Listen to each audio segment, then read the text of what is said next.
वालेकुम, मैं फातिमा 16 साल की हूँ और जेल में रहती हूँ। मेरा मतलब कश्मीर में रहती हूँ। बहुत खूबसूरत जगह है ये, जैसे कि आप कहते हैं इसे जन्नत। यहाँ सुंदर पहाड़ हैं, नहरें हैं, बॉम्ब्स हैं, बुलेट्स हैं, आतंकवादी भी हैं और बहुत सारी पुलिस भी है। हालांकि अब तो आदत हो गई है डर के और मर मर के जीने की। ये छोड़ो, वैसे मैंने सुना है कि पूरे देश में लॉकडाउन लगा हुआ है कोरोना की वजह से।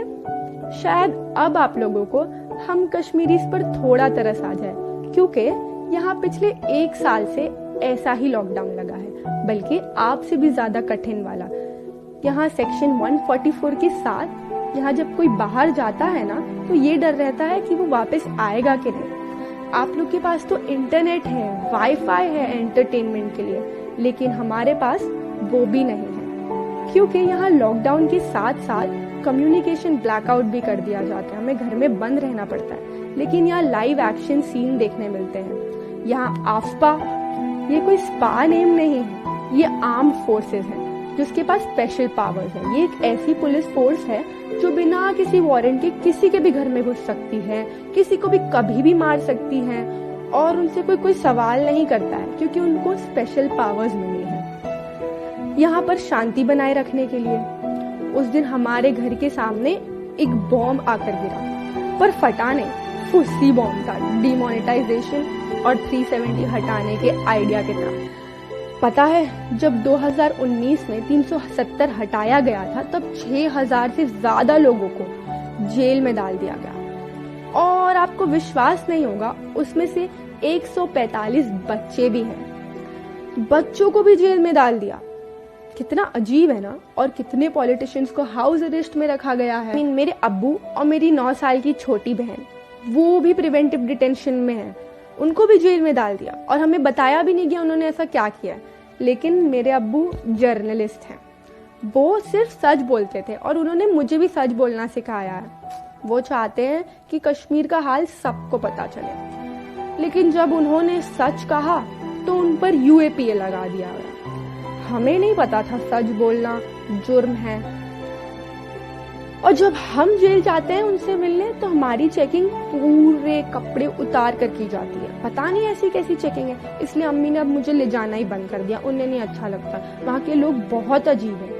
मैं भी वैसे मेरे अब्बू की तरह जर्नलिस्ट बनना चाहती हूँ, पर अम्मी हमेशा मना करती रहती है, कहती है कि जेल में भेज देंगे अगर जर्नलिस्ट बनोगी। वैसे इसलिए मैंने अम्मी को कहा कि मैं अर्नब गोस्वामी और रूबिका लियाकत जैसी बन जाऊंगी, तो फिर मुझे कोई जेल में नहीं डालेगा। अम्मी हंस दी है। मेरा एक छोटा भाई भी था, वो अल्लाह के पास है। उसका मर्डर ये 370 हटाने के आइडिया के वजह से हुआ है। उसको अस्थमा था, क्योंकि उसे अस्थमा था, एक दिन उसे अस्थमा अटैक उठा। बाहर कर्फ्यू था और ना कोई गाड़ी थी ले जाने के लिए, और अब्बू भी नहीं थे कि वो फटफट उसे लेकर चले जाते, और कम्युनिकेशन ब्लैकआउट। तो हमने डॉक्टर को भी कॉल करने ट्राई किया, पर फोन लगा ही नहीं, और इसलिए वो नहीं बच पाया। उसने जाते जाते एक बात कही थी मुझसे कि वो ऊपर जाके अल्लाह को सब बताएगा। खैर, अब बस आप लोग से इतना पूछना है कि क्या आप लोगों को हम कश्मीरीज की कोई परवाह है या नहीं।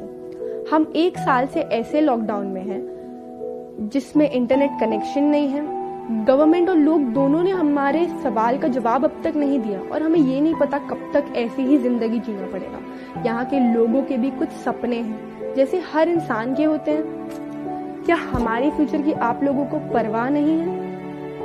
हम बच्चे 10 महीने से स्कूल नहीं गए हैं, और कई लोग 11 महीने से काम पर नहीं गए हैं। बहुत लोग बेरोजगार हो गए हैं। कई लोग मेरे भाई की तरह घर पर ही मारे गए हैं, और कई लोगों की मौत बॉम्ब बुलेट से हुई है। मेरी फूफी के बेटे को पुलिस ने मार दिया, वो बाहर दूध लेने गया था, कहते हैं वो टेररिस्ट था।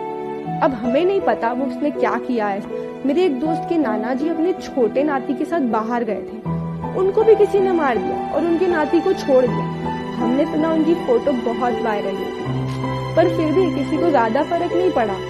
क्या आप लोग ने, हमने ऐसे ही मरने के लिए छोड़ दिया है? हमारी लाइफ मैटर नहीं करती है क्या? अगर मेरे सवालों का जवाब है तो प्लीज बता दो कि कब हम दूसरे बच्चों की तरह जी सकेंगे। हमारी कुछ बेसिक ह्यूमन राइट्स है जो हमें चाहिए, जो हमसे छीन ली गई है। कब कश्मीर नॉर्मल दूसरी सिटी की तरह हो जाएगा। हमें ये नहीं पता कब सब ठीक होगा, ये आप लोग से मुझे जानना है। एक ही रिक्वेस्ट है, तो प्लीज इंडिया के प्रेसिडेंट को जैसे सब इग्नोर करते हैं वैसे हम कश्मीरी को इग्नोर करना बंद करो और हमारे लिए आवाज उठाओ। 3 से 4 दिन में आपके पास ये वीडियो पहुंच जाएगा।